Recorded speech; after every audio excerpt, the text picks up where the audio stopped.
Welcome back to the Deep Dive. Today, we are tackling a really fundamental shift in the workplace. It's a phenomenon that impacts pretty much everyone, from people on the warehouse floor all the way up to high-level consultants. It really does. We're talking about the move from human managers to automated, data-driven supervision. A system that's widely known as algorithmic management, or just AM. Right.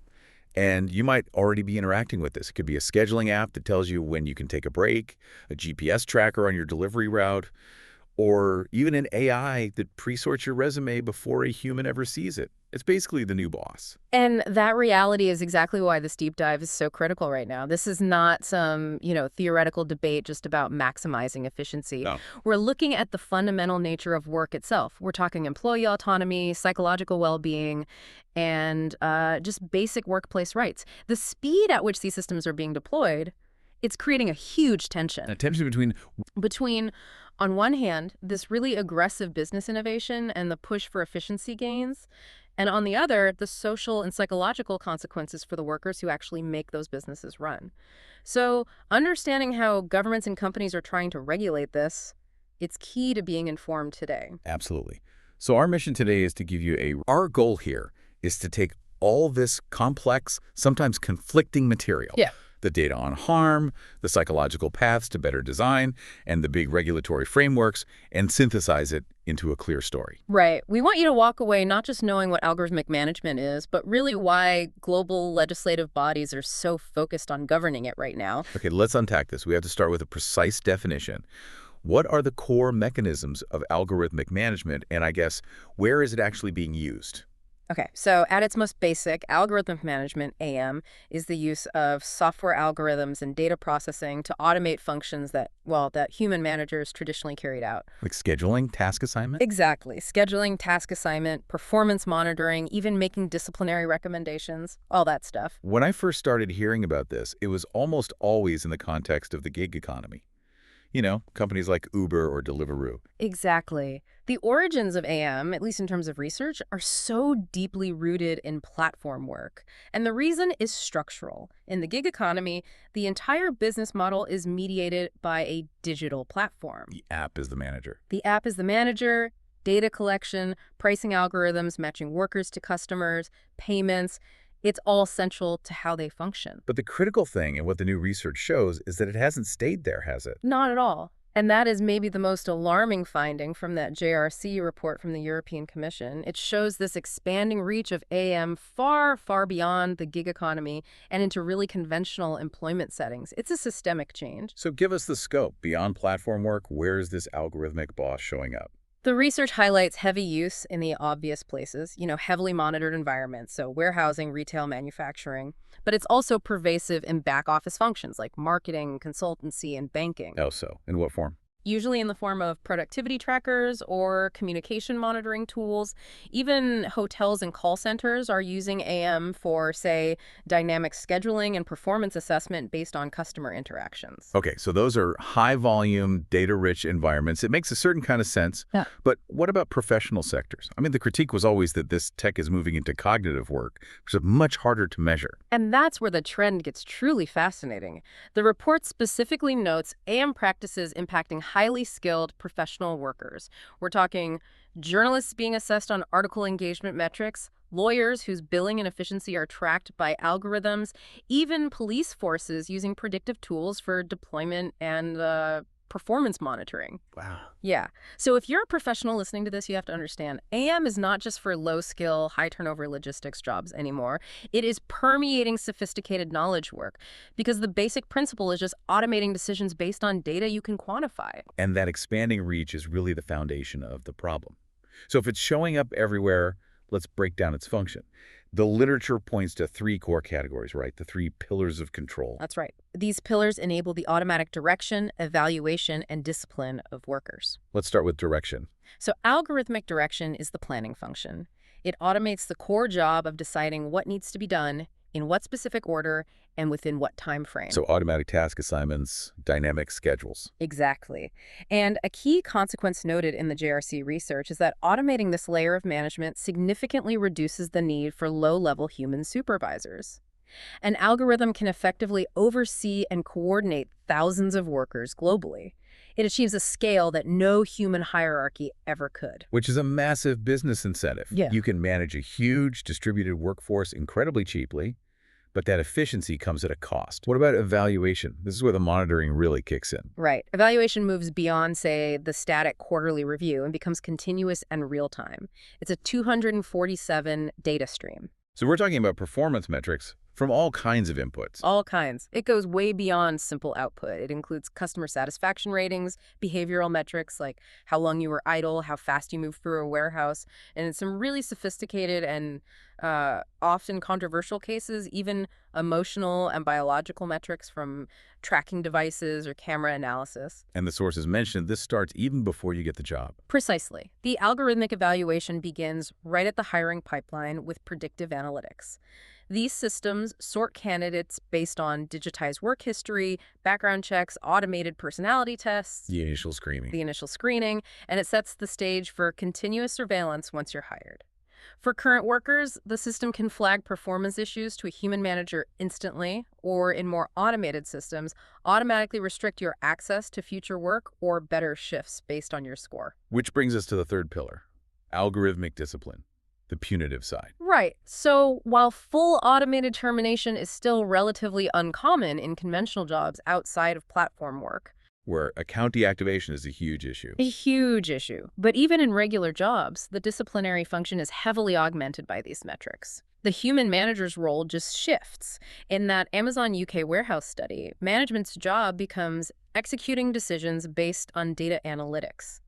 So the managers aren't really using their own discretion or judgment. They're just applying the rule that the data gives them. That's it. The individual performance score, generated by the algorithm, determines who gets a warning, who gets coached, and ultimately who should be fired. The manager is just the messenger. Their job becomes just administering the system's verdict. Exactly. Their main function becomes providing encouragement and feedback sessions aimed purely at increasing that algorithmic productivity score. And this whole structure forces us to differentiate how much authority the algorithm really has. The sources call it the spectrum of automation: partial, conditional, high, or full. Okay, let's focus on that crucial middle ground, conditional algorithmic management. Conditional management is probably the most common setup today, and it's a key point for regulation. It still requires a human manager to respond when the system flags something or requests the decision.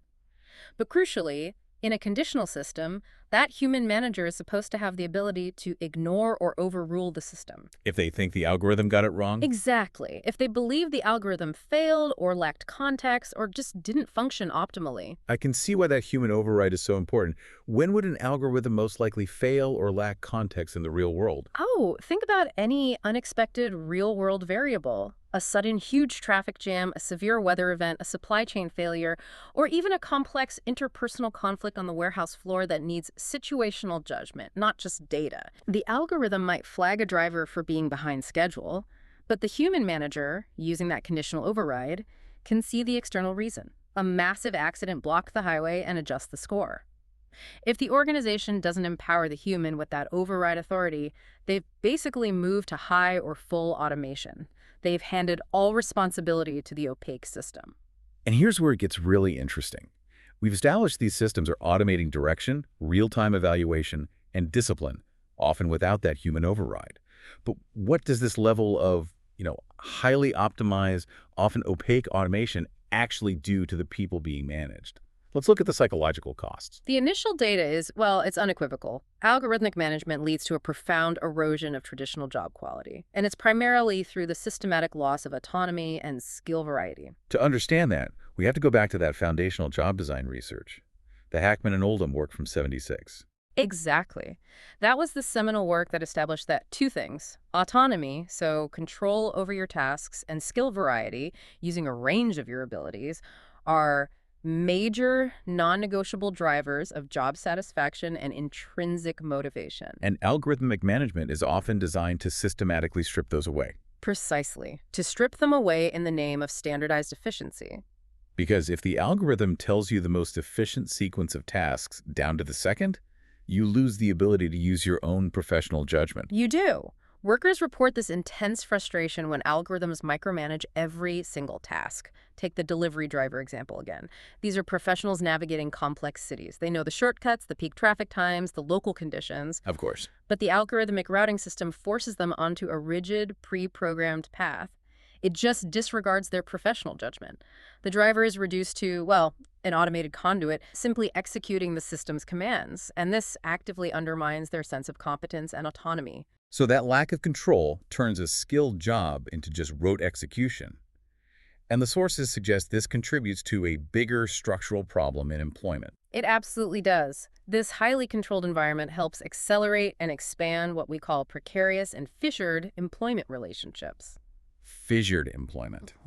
For the listener, that's where a big company outsources its core work logistics, sales, maintenance to temp agencies or contractors. Exactly. The main organization distances itself from the actual responsibility of being the employer. And AM makes that so much easier because it makes it cheaper to replace workers. Right. If the job is just a series of simple steps dictated by an algorithm. Then the cost of replacing one worker with another just plummets. And this, in turn, reduces the incentive for companies to invest in worker skills or training or career development. It leads to this reliance on temporary agency workers, what some call crash courses for training, and you get these exceptionally high churn rates. It's a negative feedback loop. And beyond just the job quality, there's this serious crisis of trust that comes from the system being so opaque. The black box problem. Yes, the opacity and fairness crisis. In a traditional workplace, if you got a bad performance review, you could usually ask your manager why. What criteria did they use? Where did I fall short? But with AM, workers often have no access to the logic behind the decision. None. Not the input data, not the weighting of variables, not the reasoning. It creates this huge information asymmetry. So if you're an Uber driver and the algorithm suddenly cuts your pay per mile or your rating drops, you have no idea why. How can you even contest a decision you don't understand? You can't. And that uncertainty, that lack of transparency, it fundamentally contributes to these perceptions of profound unfairness and deep confusion. Fair management requires the same standards for automated and human managers. But we know algorithms trained on historical data can just replicate and even amplify pre-existing human biases. And when the decisions are really high stakes, like getting fired or deactivated, that lack of due process becomes a huge problem. It's severe. The problem of algorithmic termination, especially that abrupt deactivation of a gig worker's account, is that it often happens without the worker having any clear channel to contest it, no human representative to talk to. This allows employers to, as the source material puts it, launder their agency. That is such a powerful phrase, laundering their agency. Can we just unpack that? What does that mean in practical terms? It means the organization is actively deflecting moral, ethical, and legal accountability. If a human manager fires you, the company is accountable for that human decision. But if the algorithm fires you, the company can claim, oh, it wasn't a malicious decision, it was just the system's objective output. Don't blame me, the computer decided. Exactly. They assign the fault to this supposedly neutral automated system rather than accepting organizational accountability for an outcome that might be biased or just plain wrong because of bad data. It's an abdication of managerial responsibility, and it's dressed up as objective efficiency. And that kind of deflection, that profound strain on accountability, is what just shatters the psychological contract between an employee and employer. It does. The unwritten expectations are broken when algorithms mediate the relationship. Workers who were used to human supervisors who could use discretion, who recognized unmeasured contributions like team spirit or going the extra mile, they see AM as this fundamentally negative, dehumanizing change. This sounds pretty grim, but there is this managerial paradox the sources talk about, that AI isn't necessarily replacing the human manager, it's replacing the function of management. Precisely. The argument is that AI won't replace managers entirely, but it will fundamentally replace the way we manage. The old organizational structure, that rigid pyramid of boxes, is shifting to what some experts call a bullseye model. The bullseye model with the customer at the center. Yes. In this model, collaboration and speed are prioritized, and the tedious administrative tasks of management status updates, reporting, scheduling, all that bureaucracy are handled by the AI agents. So if the AI handles all that admin, how much of a modern manager's day does that actually free up? Some studies suggest anywhere from 30 to 50% of a typical middle manager's day is just coordination, reporting, and process oversight. The AI paradox leaders face is that AI can manage that work, freeing up human leaders. But free time is not the same as value creation. So what are they supposed to do? The human manager now has to focus solely on what only humans can do: complex creativity, ethical judgment, empathy, coaching, building trust. But wait, if the AI is managing all the process work, isn't there a big risk that human managers, suddenly freed from the details, just become detached from the actual work being done? That's a very powerful point. If the human manager is detached from the day-to-day data flow, which remember they need to understand for that conditional override to work, they become less competent to challenge the system. Right. This requires a profound upskilling of human leaders in critical thinking and data literacy, not just in empathy. The manager's role becomes less about policing tasks and more about mitigating the technostress caused by the very system they're supposed to be overseeing. So if the negative psychological impacts, the stress, the loss of autonomy, are caused by a system designed purely for efficiency, how do we shift the design to actually foster that human element? The critical shift is moving the core organizational metric away from pure short-term efficiency and toward maximizing psychological stability and internal motivation. And to do this systematically, the academic work strongly recommends using self-determination theory, or SDT. Okay, let's refresh the listener on SET. It's based on three basic psychological needs, right? That's right: autonomy, competence, and relatedness. SDT says that when these three basic needs are fulfilled, workers experience intrinsic motivation. They do the work because they find it satisfying and engaging in itself. Exactly. Which leads to better well-being, higher job satisfaction, and more creative, effective performance that actually benefits the organization in the long run. And the opposite is true if the system frustrates those nodes. Precisely. If you diminish these needs through opaque monitoring or lack of control, it leads directly to stress, lower productivity, and workers shifting to extrinsic motivation. They're just doing the minimum required to avoid being punished by the system. Compliance replaces true engagement. So the key is to design the technology to satisfy those three needs, not just to track performance. How do researchers actually do that? How do they operationalize it? They often use models like the Me2X model that's motivating, engaging, and thriving in user experience. It helps bridge the psychological theory and the technical design.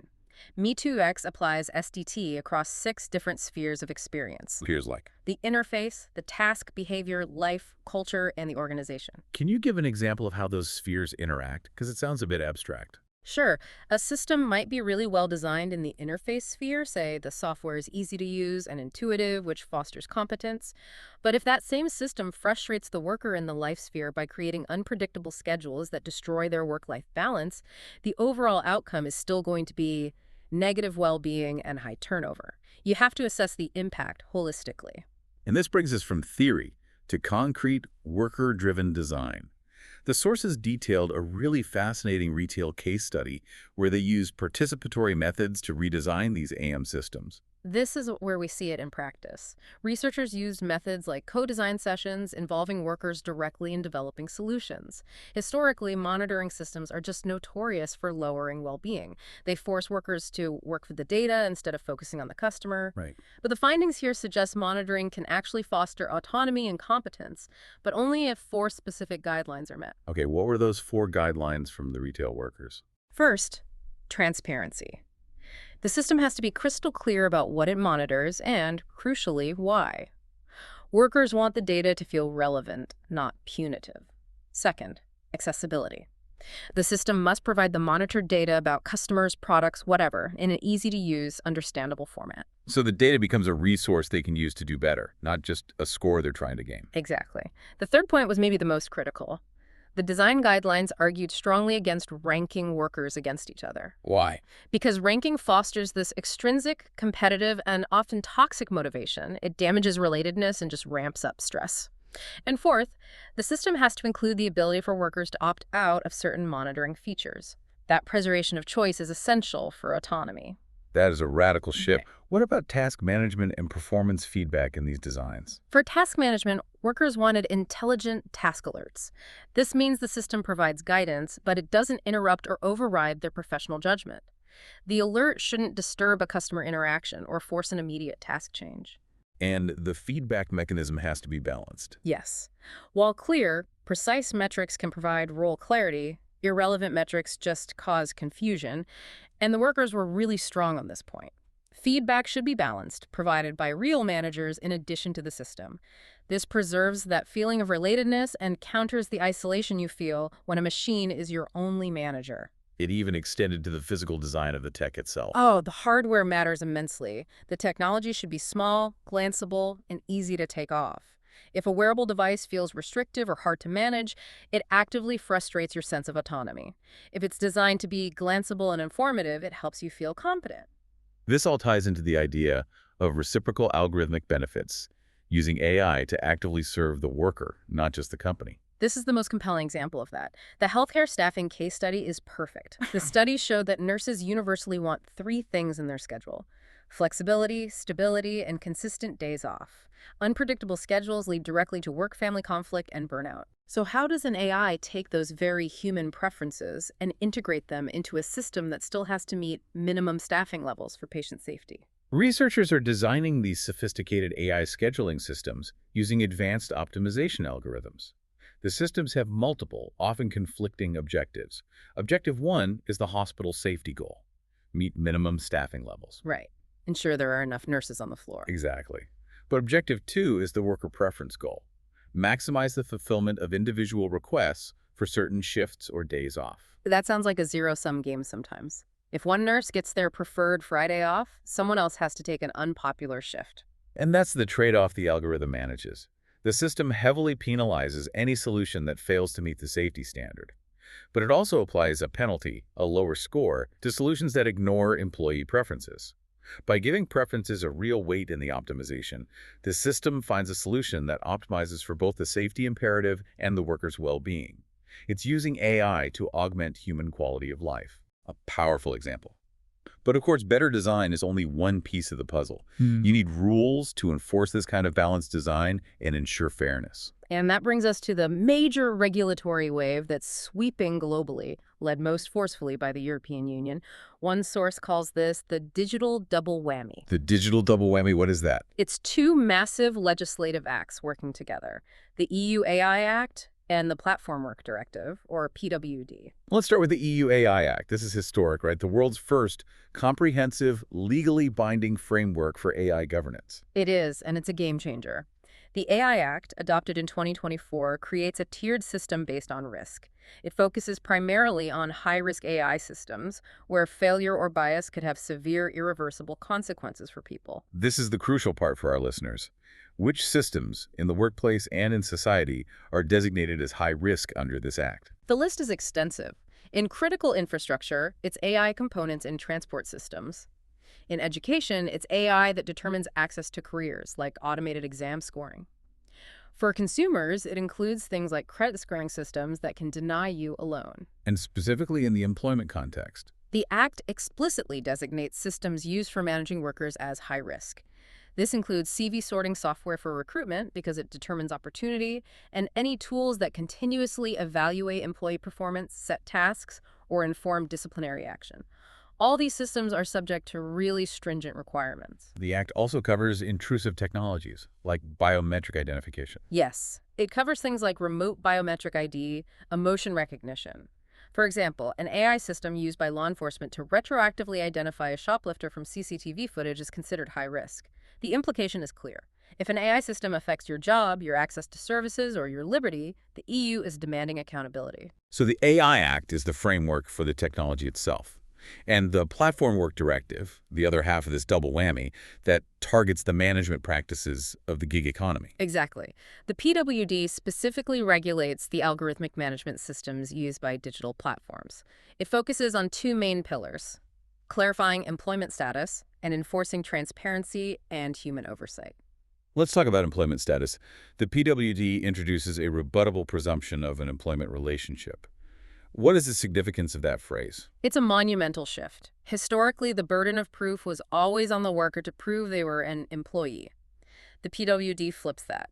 If the platform's control meets certain criteria controlling wages, dictating appearance, closely monitoring performance, the worker is automatically presumed to be an employee. So the burden of proof shifts to the company. The burden of proof shifts entirely onto the platform to prove, with convincing evidence, that the relationship is not employment.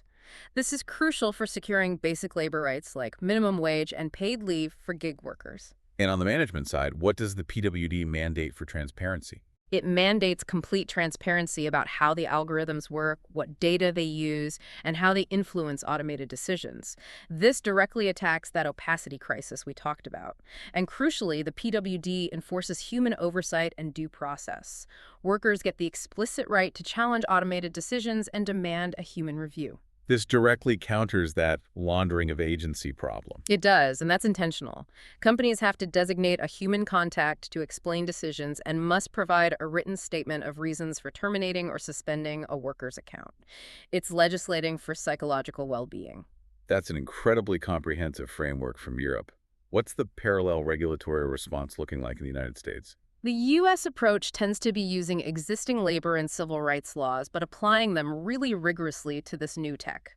The National Labor Relations Board, the NLRB, is taking a particularly strong stance on monitoring. What are they saying? In October 2022, the General Counsel issued a memo expressing serious concern that electronic monitoring and AM inherently interfere with the rights of employees under the National Labor Relations Act. And the NLRA governs the right to organize, discuss wages, things like that. Exactly.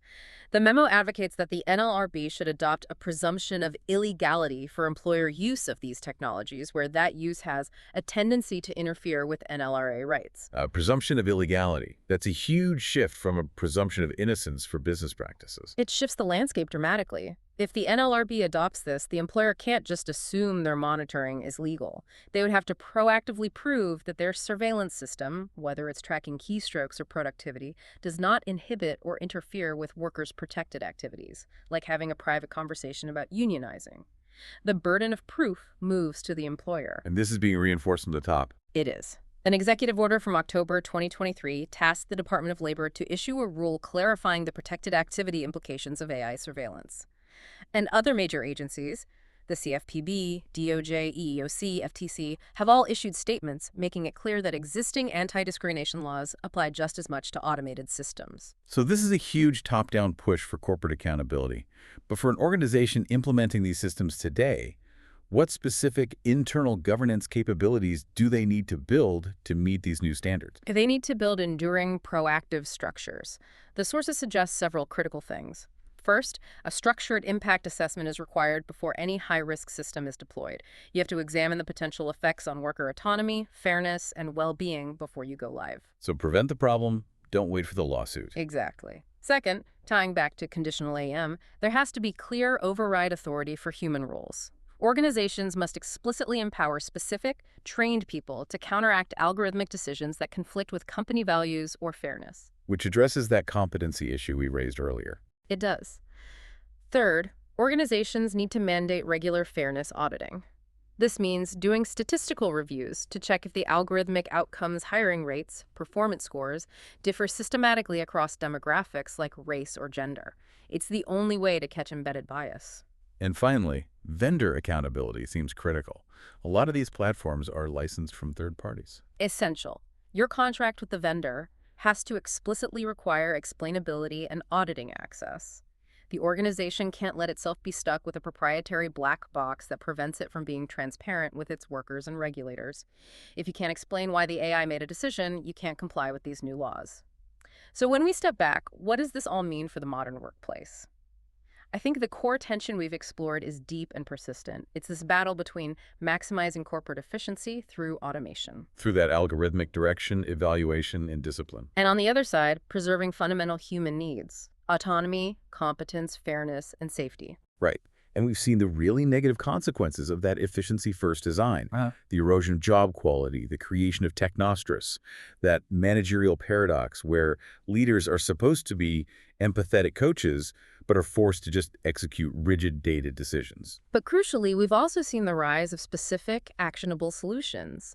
The focus is shifting toward worker-centric design, using frameworks like self-determination theory to create systems that optimize for human needs, like those nurse scheduling systems that prioritize stability and recovery. And these powerful global legislative levers are now in place, demanding transparency and accountability.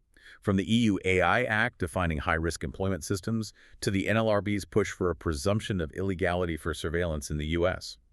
The regulatory landscape is demanding that companies treat AI systems as management tools that have to adhere to the same standards of fairness as human managers. The battle for control over the future of work is really being waged right now. And that brings us to our final provocative thought for you, the listener. Something for you to mull over. If generative AI and agentic AI are rapidly becoming active collaborators, systems that can talk to each other and execute complex tasks semi-autonomously, how will organizations ensure that the human managers who retain that ultimate override authority are truly competent to challenge decisions made by systems they can barely comprehend? The job of the human leader is about to become more complex, not less, demanding a new level of data literacy and ethical judgment that most organizations are not currently equipped to deliver.